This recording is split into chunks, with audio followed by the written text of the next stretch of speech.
I recently published a video on how to unstack raw data into two columns, but someone had a question: what if you have multiple line items, or rather multiple columns? Consider this data set here. I got raw data in this column A, and they have name, math, science, and English results all stacked into one column itself, but I want to move this into 4 different columns like this. How do you do it? Well, it's quite simple. Let me show you how it's done. You go to cell C2 here, which is the student name.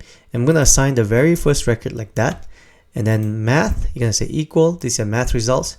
And you go diagonally this way. And in science, this is the science results for this guy here. And then for English results, you're going to select that like that. So basically, you're assigning it diagonally like that.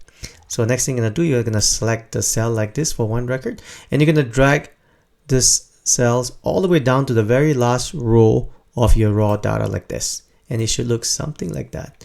Now you're going to select the record that you just assigned like this, and you're going to press Ctrl G to open a go-to window like this. In here you're going to select special. After that you're going to select blanks and click OK. This will select all the blank space that's in the selected cell area. Right click any of this selected cell here, and you're going to select delete. From the delete, this pop-up window will come up. Now you're going to select shift cell up like this and click on OK, and you'll see that all this stack data is actually split into each individual column like this.